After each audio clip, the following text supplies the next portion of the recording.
Well, now there is a flamethrower with decent concealment in the game. That means you can use a flamethrower more easily in low blow builds.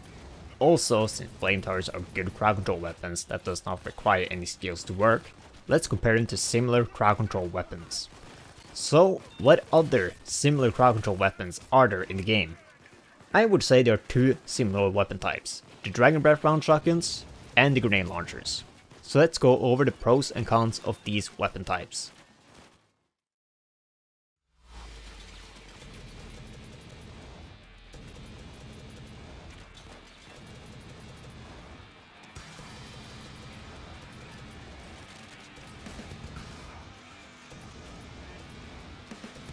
There are two flamethrowers in Payday 2, the primary MK1 and the secondary MA17. Both of these are very similar in stats. The MK1 have a bigger gas tank and more total ammo, but the MA17 have more concealment and access to more mods. Something unique with the flamethrowers is that stability and accuracy does not affect them, since they have no recoil and the flame always goes straight. Both have a short range and a long reload time.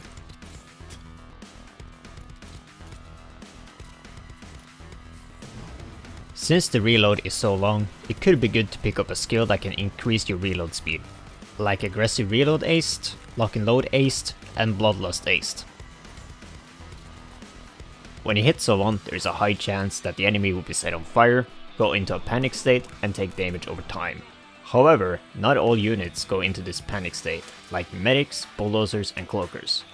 Although cloakers are a special case, since the fire damage and that kind of stops them and can be used to stop a charging cloaker. When you apply a fire dot to an enemy, there is a 1 second delay before it will deal any damage. After that 1 second it will deal damage, or in other words, tick every half a second. Also, if you apply a new fire dot on an enemy that is already on fire, you would just replace the old fire dot with a new one. Because of this, whenever you're using a fire weapon, you want to set as many enemies on fire as possible. The flamethrower's fire dot will deal 300 damage per tick, and it can tick up to 2 times. Although after doing some testing myself, the fire dot from a flamethrower did vary between the units, but I'm just going to stick with 300 damage, since it's a lot more simpler.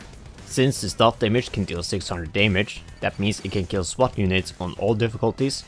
And when it comes to the heavy units, they can only survive it once the difficulty is on Mayhem or higher. The only way to increase the fire dot's damage is with crits, which gives you the ability to kill heavy SWATs and even medics on Death Wish and Death Sentence. When it comes to the damage from the flamethrower itself, well, it's rather poor.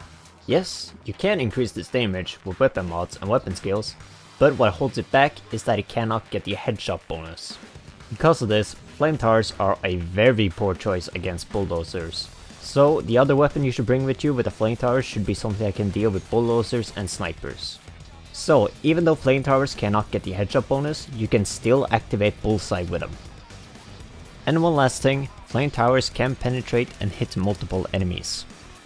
So to summarize the flamethrowers, they are a really strong short range weapon, they are really good at holding down choke points, they have really good synergy with crits, they have a huge ammo pool and a good gas tank capacity, the fire stuns most enemies, and it has a decent ammo pickup, so you should not run out of ammo on most heists. But on the other hand, the reload time is long, the DPS is poor mainly because they cannot get the headshot bonus, they don't always apply a fire dot, and they have limited range, which makes them useless at medium and long range. Also, let's not forget their concealment is not that great. So on bigger and more open maps, you're better off using a different crowd control weapon. Like.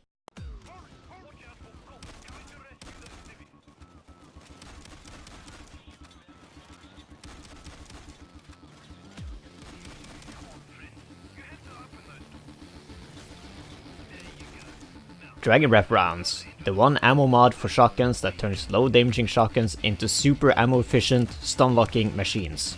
Although you can put this ammo mod on every single shotgun in the game, it's mainly best to put it on low damaging shotguns. So the question is, why is this the case?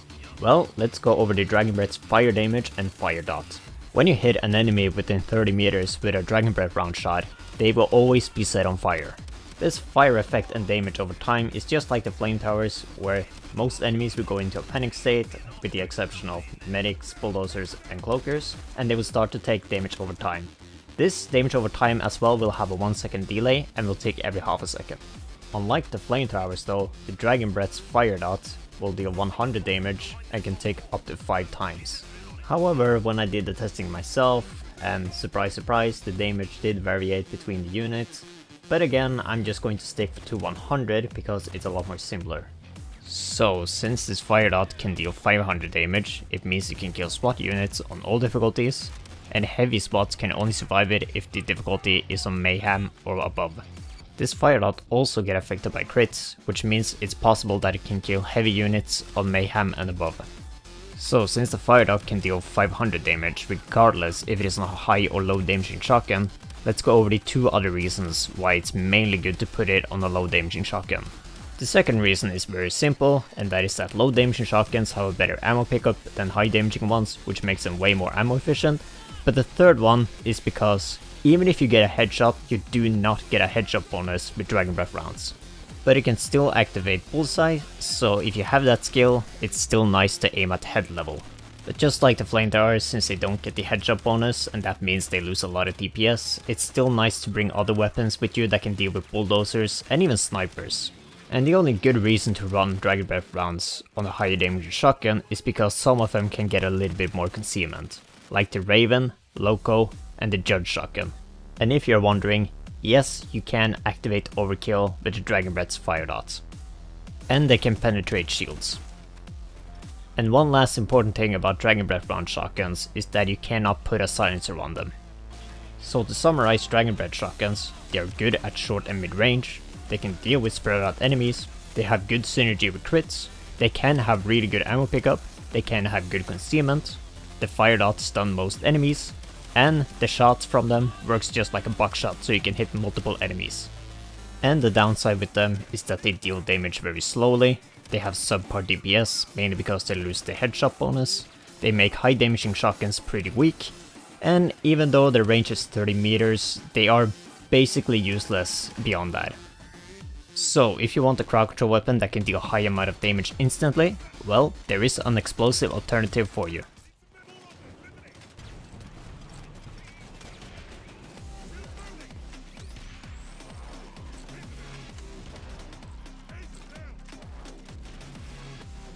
Grenade launchers, the weapon that can do absolutely everything for you. There is a shield in your way, a group of enemies you need to take care of, a sniper that is annoying you, or a bulldozer you need to stop. Okay, it might not be able to do absolutely everything, and it's not like you instantly complete a heist once you Oh. Okay, enough joking around, let's get serious. The grenade launchers are split into 3 groups. It's the low damaging Arbiter, the mid damaging China Puff, and then the rest of them, which are high damaging ones. Although the damage between the launchers can be pretty big, the most important thing to remember about them is how many shots they require to kill normal enemies. So on overkill, all grenade launchers can one-shot all normal enemies except for the Arbiter, which require 2 shots to kill a heavy SWAT. And the amount of shots required on Mayhem and above, well, the numbers are on the screen now, mainly because I'm too lazy to read it out. But hey, SWAT units on Mayhem and above have 480 health, why can't the Arbiter that deals 480 damage one-shot those guys? And yes, the Arbiter should deal up to 480 damage, but any distance further away from the center of the explosion will reduce the damage very slightly. So even on a direct hit, you will most likely never hit 480 damage on an enemy. Although sometimes you are able to kill an enemy with 480 health with one shot with the Arbiter, but the reason because of that is most likely because of a bug with grenade launchers, which allows the grenade to explode multiple times. And to demonstrate this bug, notice how much damage I deal to my own armor and how it's not the same each time.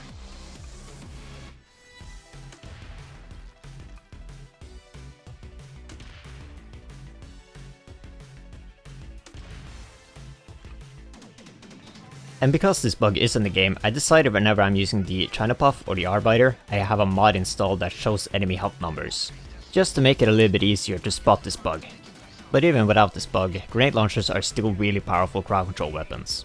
But enough about this bug, let's go back to the differences between the grenade launchers. So aside from the damage they can deal, the main differences between them is usually mag size, concealment and reload time. So grenade launchers with high magazine size are usually good for pushing forward with, since you can stun or kill multiple enemies as you're pushing forward. The high concealment ones are good to use in concealment builds, well obviously. And all grenade launchers have a pretty decent reload time, except for the piglet. And because of this, most people tend to stay away from the piglet, just because of that. And then we have one grenade launcher that even has a DMR attached to it, and that is a little friend. Or more specifically, the Underbarrel grenade launcher on the little friend. So what's special about the little friend's grenade launcher is that it has a low total ammo, but a slightly better ammo pickup, which makes it a really ammo efficient, high damaging grenade launcher. And that is the main differences between the grenade launchers. So what are they good at? Well, they're good at dealing with bigger groups of enemies and holding down choke points. And also, since it stuns most enemies when you hit them, as I mentioned before with the ones that have high magazine size, makes them really good to push forward with. And the enemies that cannot be stunned by grenade launchers are medics, bulldozers and cloakers. And grenade launchers are really good against Captain Winters because of their high instant damage. And when it comes to things grenade launchers can't deal with that well, that is just cloakers and bulldozers. And that is mainly because of their larger health pool. And I guess one more negative thing about grenade launchers is that you cannot increase their damage and crits does nothing to them. But again, they deal more than enough damage, and overall they are extremely good. And in my personal opinion, I would say the GL40, the Compact 40 and the China Puff are the best ones. Mainly because they can have good concealment, and the GL40 and Compact 40 are high damaging ones, and the China Puff have overall strong stats. So let's summarize the grenade launchers. They can deal a high amount of instant damage, they're good for choke points, they have good concealment, they can stun most enemies, their splash damage is good, which means you can hit multiple enemies and even hit enemies without going out of cover. And because of the multiple explosion bug, you can basically just give it double or triple or sometimes even quadruple damage. And the negatives about them is that they cannot deal with bulldozers or cloakers that well. The cops can shoot the projectile out of the air and you can hurt your teammates with it. Yeah, they don't really have that many downsides. So now that I've gone over these three weapon types, what have you really learned?